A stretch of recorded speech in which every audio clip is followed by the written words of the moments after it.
Jika anak-anak kita ingin tertib ibadahnya, maka keteladanan dari orang tuanya menjadi harga mati.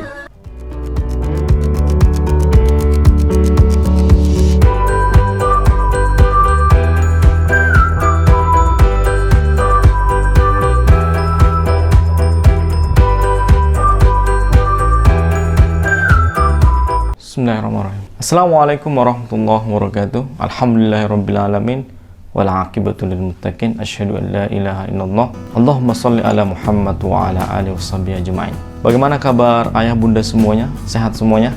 Masih semangat untuk mendidik, membangun peradaban dan generasi robbani? Jangan berhenti untuk belajar, karena Imam Ali mengingatkan kepada kita bahwa didiklah anakmu sesuai dengan zamannya, dan kita butuh ilmu untuk mengetahui seperti apa zamannya anak-anak kita. Masih ngopi derby, ngobrolin parenting bareng Abi, kita akan membahas salah satu tulisan dari Abdullah Nasiulwan dalam bukunya yang berjudul Tarbiyatul Aulad fil Islam, pendidikan anak dalam Islam. Beliau menuliskan ada 5 metode mendidik anak yang sangat berpengaruh. Apa saja itu? Mari kita kupas satu-satu. Yang pertama adalah pendidikan dengan keteladanan. At-tarbiyatu bil qudwah. Pepatah Arab mengatakan lisanul hal afsahu min lisanil qaul. Satu contoh teladan yang baik lebih baik daripada 1000 kata-kata manis. Keteladanan ini menjadi sangat penting diterapkan di dalam rumah tangga kita, karena anak-anak adalah makhluk yang paling pandai mencontoh, karena tugasnya memang mencontoh dan melihat apa yang terjadi di lingkungan sekitarnya. Keteladanan apa yang diberikan oleh ayah dan bundanya, itulah yang akan menjadi perilaku tindakan dari anak-anak kita. Jika anak-anak kita ingin tertib ibadahnya, maka keteladanan dari orang tuanya menjadi harga mati. Maka ini menjadi kunci kesuksesan dakwahnya Rasulullah Sallallahu Alaihi Wasallam, sampai Allah abadikan dalam Al-Quran, laqad kana lakum fi Rasulillah uswatun hasanah. Betapa banyak orang yang masuk Islam, tertarik dengan Islam karena keteladanan yang diberikan, karena kemuliaan akhlak yang ditampilkan oleh Rasulullah Sallallahu Alaihi Wasallam. Dan orang tua harusnya menjadi role model keteladanan buat anak-anaknya, sehingga tidak ada celah bagi anak untuk tidak bangga dengan kedua orang tuanya. Yang kedua adalah pendidikan dengan pembiasaan. At-tarbiyatu bil adah. Ayah bunda pernah lihat pohon bonsai?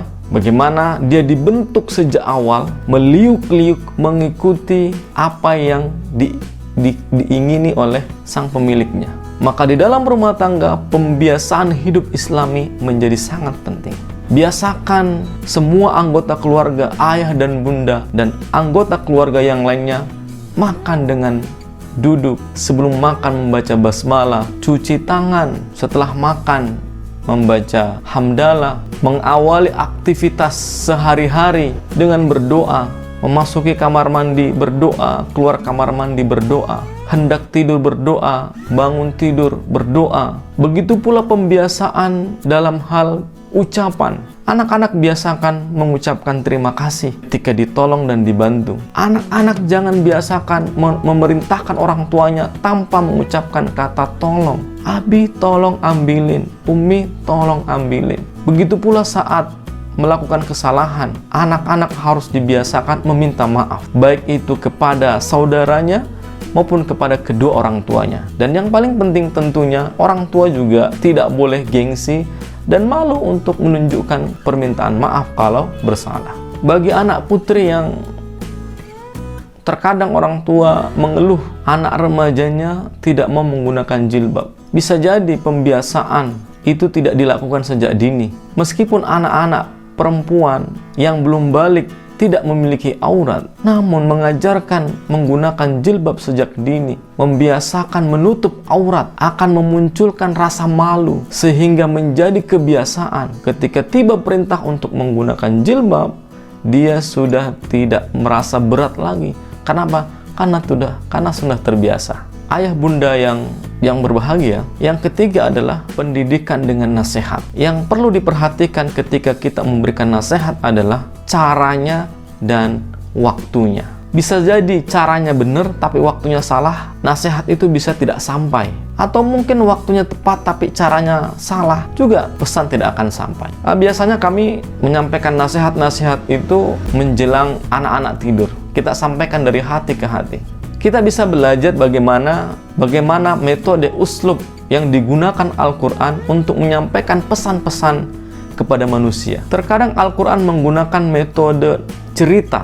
Kemudian di dalam cerita itu ada nasihat, ada pelajaran yang ingin disampaikan kepada pembacanya. Tentu banyak sekali kisah-kisah dalam Al-Quran. Itu sebenarnya nasihat untuk manusia dengan cara yang halus. Al-Quran juga menggunakan metode dialog untuk menyampaikan pesan kepada pembacanya, pada manusia. Bisa saja kita berdialog dengan anak-anak kita, yang dimana di dialog itu kemudian kita berharap ada pesan yang sampai kepada anak-anak kita. Tentunya nasihat kepada anak tidak selalu harus serius ya. Nasihat itu bisa dibungkus dengan canda dan tawa, dengan humor. Bahkan bisa bermain teka-teki, diselingi dengan nasihat. Bercanda, main perang-perangan, kejar-kejaran. Tetapi di situ kemudian kita memasukkan nasihat sebagai sesuatu yang menyenangkan. Nasihat juga bisa menggunakan metode perumpamaan. Sebagaimana Allah juga banyak bercerita tentang perumpamaan. Apakah sama orang yang melihat dengan tidak melihat? Atau Rasulullah memperumpamakan orang yang membaca Al-Quran dengan buah-buahan. Orang mukmin yang membaca Al-Quran seperti buah tertentu yang harum baunya, enak rasanya. Orang mukmin yang tidak membaca Al-Quran seperti buah tertentu yang tidak harum tetapi enak rasanya. Dan semisalnya. Bisa juga nasihat kepada anak-anak menggunakan metode gerakan tangan, menggunakan metode gambar. Ketika kita ingin mengajarkan anak-anak kita tentang sholat, maka nasihat kita tentunya mempraktekkan bagaimana tata cara sholat atau tayamum atau wudhu yang baik dan benar. Baik ayah dan bunda semuanya, kita sudah sampai ke metode yang ketiga. Sekarang yang keempat adalah metode pendidikan dengan perhatian dan kontrol. Apa yang sudah dibiasakan, apa yang sudah dicontohkan, selanjutnya dikuatkan dengan nasihat.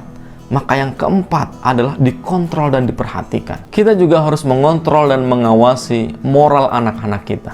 Bagaimana gestur tubuhnya ketika berbicara dengan orang tua, bagaimana cara ngomongnya, apa yang keluar dari lisannya, apakah umpatan atau kalimat-kalimat yang jorok. Kita juga harus mengawasi hubungan sosialnya, dengan siapa dia bergaul, bagaimana pergaulannya dengan teman-temannya. Kita kontrol dan kita awasi juga fisiknya, jasmaninya, jajanan-jajanannya, makanannya, asupan gizinya.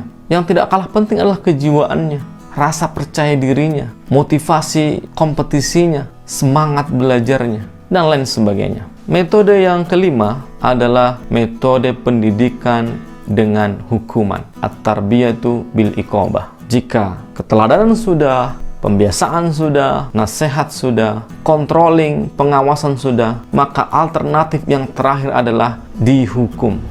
Hukuman di sini tidak bermakna semata-mata hukuman fisik, bisa menggunakan banyak metode menghukum. Bisa saja mengurangi kesenangan, memotong uang jajan, memotong waktu menonton, waktu bermain gadget, atau mengerjakan pekerjaan tambahan yang lain. Namun, Islam juga tidak menghilangkan hukuman memukul. Sebagaimana dalam hadis dikatakan, "Muru auladakum bis-shalah," perintahkanlah anak-anakmu untuk sholat. Wahum abna'u sab'in, ketika mereka berusia 7 tahun. Wadribuhum wahum abna'u asrin, dan pukullah mereka kalau sudah 10 tahun dan berani meninggalkan sholat. Tentu memukul fisik ini ada aturannya, tidak sembarangan memukul. Pertama harus diingatkan terlebih dahulu. Yang kedua, menggunakan alat pemukul yang tidak menyakitkan.